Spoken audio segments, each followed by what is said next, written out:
재건축 안전진단 기준 완화로 양천구 아파트 단지 7곳에 재건축이 확정됐습니다. 재건축 판정을 받은 곳은 목동 신시가지 아파트 6개 단지와 신월 시형 아파트입니다. 양천구의회가 지역 특성화 사업 시찰과 교육을 명분으로 진행한 제주도 연수 일정 대부분이 관광 위주여서 혈세 낭비라는 비판이 일고 있습니다. 양천구의회가 석 달 전에 남해로 다녀온 연수도 대부분 관광 일정이었습니다.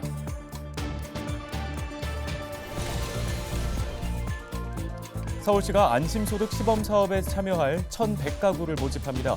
안심소득은 기준소득 대비 부족한 가계소득을 서울시가 채워주는 소득보장제도입니다.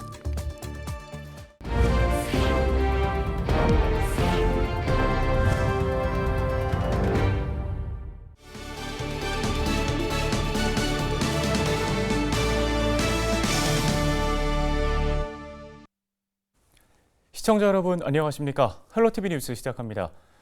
목동 신시가지 아파트 6개 단지의 재건축이 확정됐습니다. 양천구는 지난 9일 적정성 검토 미완료 단지에 대해 개정된 안전진단 기준을 적용해 그 결과를 단지별로 통보했습니다. 목동 3, 5, 7, 10, 12, 14단지와 신월 시형 아파트는 재건축 판정을, 목동 1, 2, 4, 8, 13단지는 조건부 재건축 판정을 받았습니다.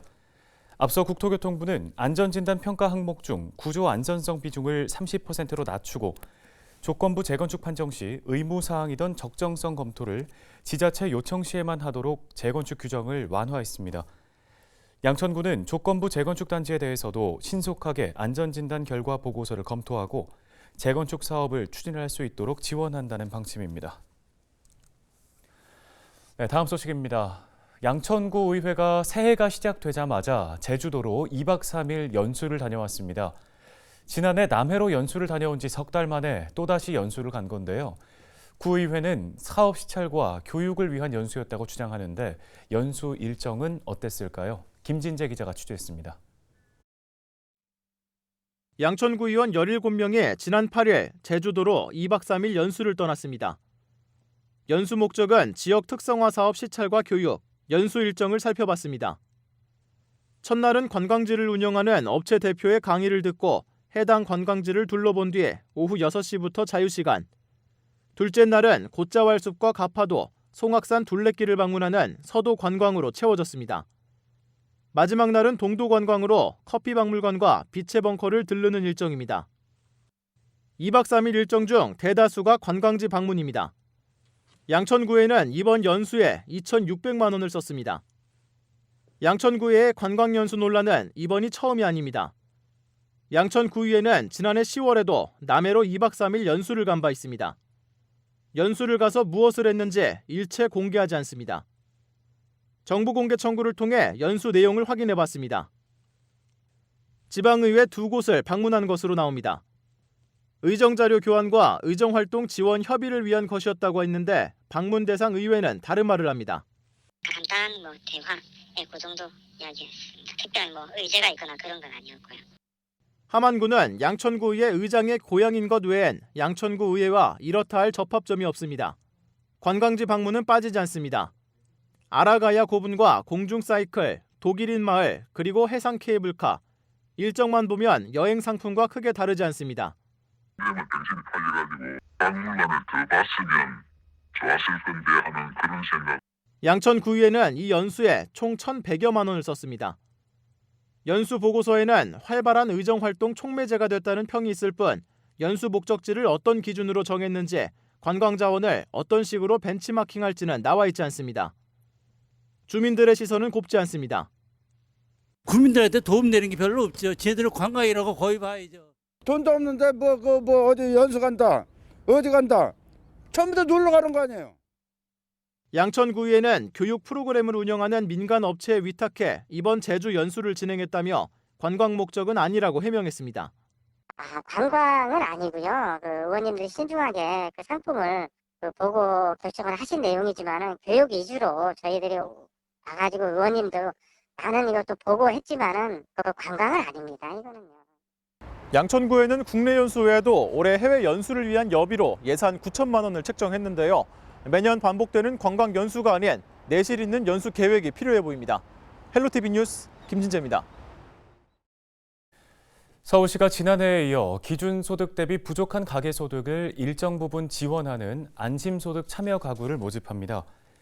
시는 지난해 중위소득 50% 이하 500가구를 선정한 데 이어 올해에는 1,100가구를 신규 모집한다고 밝혔는데요. 지원 대상은 중위소득 85% 이하이면서 재산이 3억 2,600만 원 이하인 가구입니다. 가구별 소득 기준은 1인 가구 176만 원, 2인 가구 293만 원, 3인 가구는 376만 원, 4인 가구는 459만 원 이하이면 지원할 수 있습니다. 신청 접수는 오는 25일부터 다음 달 10일까지로 선정된 가구에는 가구 소득 부족분의 50%가 지원됩니다.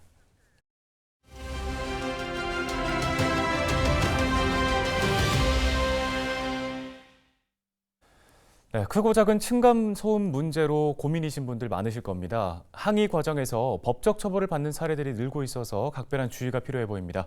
함철성 변호사 연결해 자세한 이야기 들어보겠습니다. 네, 변호사님 안녕하십니까? 네, 안녕하세요. 남양주 법률사무소 서준 함철성 변호사입니다. 네, 먼저 최근에 몇 가지 사례를 좀 짚어볼게요. 층간소음 문제로 공동주택 건물 내부에 항의 전단을 부착한 주민이 전과자 신세가 됐다는데 이거 어떻게 된 일입니까? 실제 춘천에서 있었던 일인데요. 소수의 가구만이 사는 원룸에서 이웃 간의 층간소음으로 갈등이 있었습니다. 이에 A씨가 B씨 부부에 대하여 층간소음에 너무 민감한 반응을 보이고 이웃들에게 무례하다는 내용으로 항의하는 전단을 건물 곳곳에 부착하여 B씨 부부의 명예를 훼손한 혐의로 약식 기소되었습니다. A씨는 전단 내용만으로 항의의 대상이 누군지 특정되지 않았고 그런 이유로 정식 재판을 청구하였지만 법원은 이들의 거주지가 소수의 가구만이 사는 원룸 건물로 피해자가 충분히 특정될 수 있는 점 등을 고려해 유죄로 판단하였습니다. 특히 법원은 피고인의 표현이 피해자들의 행동에 대해 세부적으로 기술한 사실의 적시에 해당하며 피해자들의 사회적 가치, 평가를 침해할 수 있는 내용으로 보인다라고 판결 이유를 설명했습니다. 네, 또 아이를 꾸짖었다가 아동학대로 유죄 판결을 받았다는데 왜 그런 겁니까? A씨는 아파트 엘리베이터에서 만난 윗집 주민 B씨에게 층간소음 문제로 항의하는 과정에서 B씨 자녀들을 정서적으로 학대했는데 A씨는 B씨의 4세 자녀 얼굴에 자신의 얼굴을 갖다 대며 너 요즘 왜 이렇게 시끄럽니? 너 엄청 뛰어다니지? 라고 따졌습니다. 이에 놀란 B씨가 엘리베이터에서 나가려 하자 A씨는 문을 가로막고 두 자녀가 보는 앞에서 B씨를 벽으로 밀쳤고 이 모습에 B씨의 7세 자녀는 울음을 터뜨렸습니다. 이 일로 A씨는 B씨에 대한 폭행치상죄가 인정돼 벌금 200만 원을 약식명령을 확정받았습니다.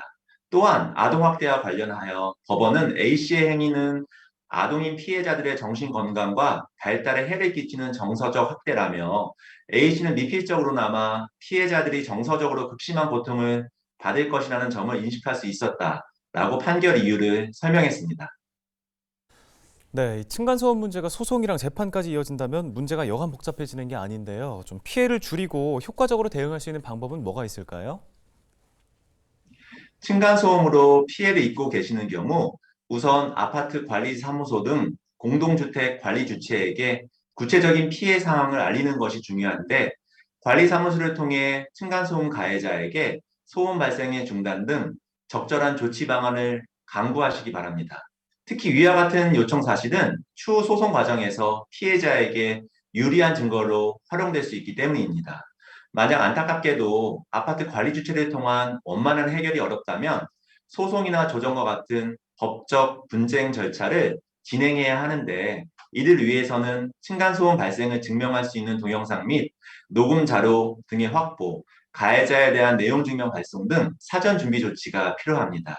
무엇보다 소송 과정에서 좋은 결과를 얻기 위해서는 사전 준비 단계부터 변호사와 충분한 상담과 조력을 받으시기를 조언해 드립니다.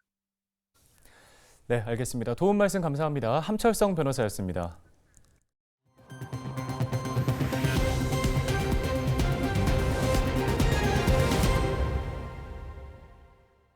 다음 소식입니다. 서울시 민생사법경찰단이 설을 앞두고 제수용품 원산지 단속에 나섭니다. 오는 20일까지 실시되는 이번 단속에서는 전통시장과 온라인에서 판매 중인 한우와 대추, 밤 등 주요 제수용품에 대한 원산지 검사를 실시할 예정입니다. 특히 한우는 서울시 보건환경연구원에 의뢰해 유전자 검사를 실시해 정확도를 높이고, 돼지고기는 원산지 신속 검정 키트를 활용해 판별할 방침입니다. 단속 결과 원산지를 거짓으로 표시할 경우 7년 이하의 징역이나 1억 원 이하의 벌금이, 원산지를 표시하지 않을 경우에는 1,000만 원 이하의 과태료가 부과됩니다. 양천구 주민들이 꼽은 새해 가장 이루고 싶은 소망은 가족들의 건강인 것으로 나타났습니다. 구는 지난 1일 용왕산 해맞이 행사에서 시민 1,500여 명을 대상으로 소원 쓰기 코너를 진행했는데요. 참여자의 90% 이상이 가족 등 사랑하는 사람들의 건강을 소원이라고 답했습니다. 경제적인 여유와 취업, 입시 성공이 그 뒤를 이었는데요. 또 이 외에도 하루에 5시간 이상 햇빛이 들어오는 집으로 이사, 엄마가 걱정 안 하시게 우리 집이 팔리게 해주세요 등의 소원을 적은 주민들도 있었습니다. 양천구는 다음 달 정월 대보름 행사에서 애군을 날리고 복을 기원하는 의미로 소원지 1,500여 장을 달집과 함께 태울 예정입니다. 서울교통공사가 출근 시간 지하철역 승객들의 안전을 위해 안전관리 도우미 190명을 모집합니다. 지원자는 오는 12일부터 20일까지 교통공사 누리집을 통해 지원서를 제출하면 되는데요. 생계급여나 실업급여를 수급하고 있는 시민은 참여할 수 없고 한 세대에 한 명만 지원할 수 있습니다. 오늘 저희가 준비한 소식 여기까지입니다. 함께해 주신 여러분 고맙습니다.